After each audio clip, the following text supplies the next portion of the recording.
ఆయన అధికార party MLA కానీ ప్రతిపక్షం రేంజ్లో గళమెత్తుతున్నారు. కాంగ్రెస్ ఎమ్మెల్యేగా గెలిచారు. కాంగ్రెస్ పార్టీలోనే ఉన్నారు. కానీ సందు దొరికితే చాలు కాంగ్రెస్ సర్కార్ని టార్గెట్ చేస్తున్నారు. ఏ పార్టీలోనూ చేరను, కాంగ్రెస్ లోనే ఉంటా అంటున్నారు. కానీ రేవంత్ ప్రభుత్వమే లక్ష్యంగా విపక్షం కంటే ఎక్కువగా విరుచుకుపడుతున్నారు.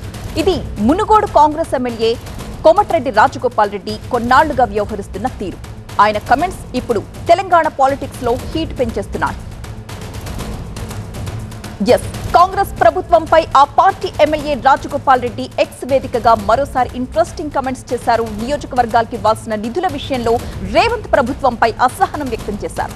స్థానిక సమస్యల పరిష్కారానికి ప్రభుత్వం నిధులివ్వాలన్న కాంగ్రెస్ ఎమ్మెల్యే ఎన్ఎం శ్రీనివాసరెడ్డి సూచనను సమర్థిస్తున్నట్లుగా తెలిపారు.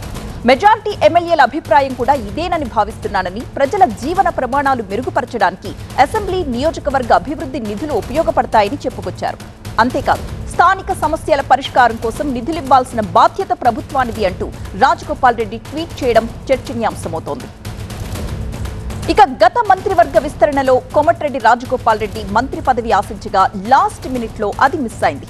అప్పటి నుంచి రేవంత్ ప్రభుత్వంపై అసంతృప్తి వెళ్లగక్కుతూ వస్తున్నారు. అయితే ఆ అసంతృప్తితో సైలెన్స్ మోడ్లోకి వెళ్లిపోకుండా ఏకంగా తెలంగాణ పాలిటిక్స్ లోని రీసౌండ్ క్రియేట్ చేస్తున్నారు.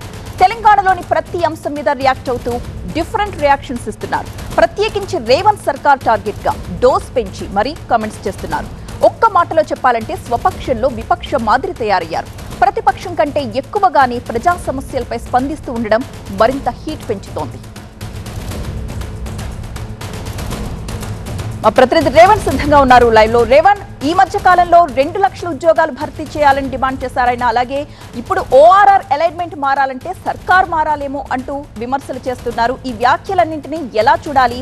కోమటిరెడ్డి రాజగోపాల్ రెడ్డి ఆగ్రహానికి కారణం ఏంటి?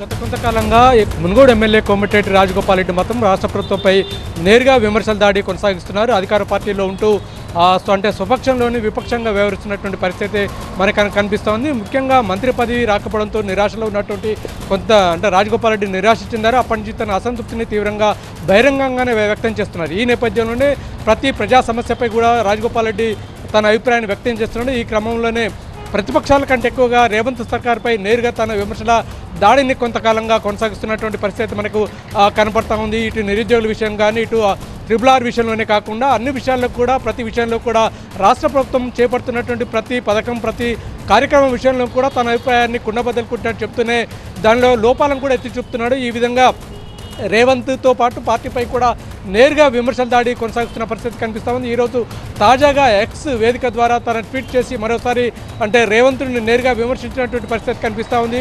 ముఖ్యంగా ఏదైతే మహబూబ్నగర్ ఎమ్మెల్యే ఎన్ఎం శ్రీనివాసరెడ్డి స్థానిక సంస్థల నియోజకవర్గ అభివృద్ధి కోసం నిధులు ఇవ్వాలంటూ చేసినటువంటి సూచనను తాను మనస్ఫూర్తిగా సమర్థిస్తున్నాను. మెజారిటీ ఎమ్మెల్యేలు కూడా ఇదే రకమైనటువంటి అభిప్రాయంతో ఉన్నారని చెప్పి కూడా రాజగోపాల్ రెడ్డి పేర్కొన్నారు. మరోవైపు ఏదైతే సంక్షేమ పథకాలతో పాటు స్థానిక సంస్థల అభివృద్ధి కూడా రాష్ట్ర ప్రభుత్వం నిధి ఇవ్వాల్సిన బాధ్యత ఉంది.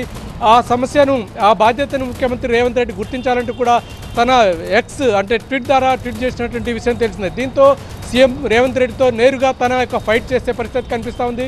కొంతకాలంగా పార్టీకి అంటిముట్టినట్టుగానే ఉంటున్నారు. తన స్వతహాగా తన నియోజకవర్గంలోనే తన కార్యకలాపాలు కొనసాగిస్తున్నారు. నిన్న కూడా పెద్ద ఎత్తున దాదాపు భారీ కాన్వాయ్ తోటి పక్క రాష్ట్రమైనటువంటి విజయవాడకు కూడా అంటే భారీ కాన్వాయ్ తోటి రాజగోపాల్ రెడ్డి వెళ్ళిన సంగతి తెలిసిందే. అయితే ఈ సమయంలో తనపై అనవసరమైనటువంటి ప్రచారాలు చేస్తున్నారు.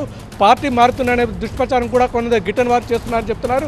ఎట్టి పరిస్థితుల్లో పార్టీ మారే పరిస్థితి లేదు, కాంగ్రెస్ పార్టీలో కొనసాగుతానని రాజగోపాల్ రెడ్డి స్పష్టం చేశారు. కానీ తన మంత్రి పదవి లభించే వరకు ఈ ప్రభుత్వంపై ముఖ్యంగా రేవంత్పై తన విమర్శల దాడి కొనసాగించే యత్నంలో మాత్రం రాజగోపాల్ ఉన్నట్టుగా మనం భావించవచ్చు.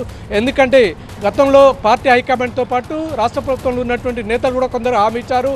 హామీని నిలబెట్టుకునే ప్రయత్నం చేయాలి, కానీ హామీ ఇచ్చి వదిలేశారు అన్న భావనలో ఉన్నటువంటి కోమటిరెడ్డి రాజగోపాల్ రెడ్డి తన విమర్శల దాడిని అయితే కొనసాగిస్తున్నాను. మునుముందు ఇంకా అంటే తీవ్ర స్థాయిలో తన స్వరం పెంచే అవకాశాలు ఉన్నట్టుగా కనిపిస్తోంది. ఇప్పటికే కేవలం తన నియోజకవర్గానికి పరిమితమయ్యారు. తన నియోజకవర్గానికి సంబంధించి ఎవరు కూడా మంత్రులు కానీ ఎవరు కానీ తన నియోజకవర్గంలో అడుగు పెట్టడానికి కూడా వీల్లేదని చెప్పారు. గతంలో తన నియోజకవర్గ అభివృద్ధికి రాష్ట్ర ప్రభుత్వం నుంచి ఒక్క పైసా కూడా రాలేదని చెప్పి అంటే చెప్పినటువంటి పరిస్థితి. మంత్రి కూడా సహకరించడం లేదు, పనులు చేయడం లేదని చెప్పినటువంటి రాజగోపాల్ రెడ్డి ఇప్పుడు రాష్ట్ర వ్యాప్తంగా అందరి సమస్యలు కూడా తన భుజాన్నే వేసుకొని ప్రభుత్వంపై నేరుగా దాడి చేస్తున్నట్టుగా మనం భావించవచ్చు. ఏది ఏమైనప్పటికీ కూడా కోమటిరెడ్డి రాజగోపాల్ రెడ్డి చేస్తున్నటువంటి వ్యవహార శైలి, ఆయన అంటే కామెంట్స్ అయితే హాట్ కామెంట్స్ అయితే మొత్తం రాజకీయాల్ని హీటెక్కిస్తున్నాయి. ప్రతి ఒక్కరు కూడా అంటే రాజకీయ విశ్లేషకులు కూడా ఆసక్తిగా గమనిస్తున్నారు. అయితే రాజగోపాల్ రెడ్డి ఏం మాట్లాడతారు, ఎట్లా ఉండబోతుంది, తన రాజకీయ భవిష్యత్తుకు సంబంధించి ఏం చేయబోతున్నారన్న ఆసక్తి కూడా ఉంది. అయితే కోమటిరెడ్డి రాజగోపాల్ రెడ్డి ఒక స్పష్టంగా చెప్పారు, తాను కాంగ్రెస్ పార్టీలో కొనసాగుతానని, తన రాజకీయ భవిష్యత్తుకు సంబంధించి ఏదైనా మార్పు ఉంటే మాత్రం తాను ముందుకు వచ్చి చెప్తానని చెప్పి గతంలో చెప్పినటువంటి పరిస్థితి కనిపిస్తూ ఉంది. మొత్తం మీద ఏది ఏమైనప్పుడు కూడా కోమటిరెడ్డి రాజగోపాల్ రెడ్డి వ్యవహరిస్తున్నటువంటి శైలికని ఆయన విమర్శల దాడి మాత్రం కొంత ఆసక్తిగా కనిపిస్తూ ఉంది.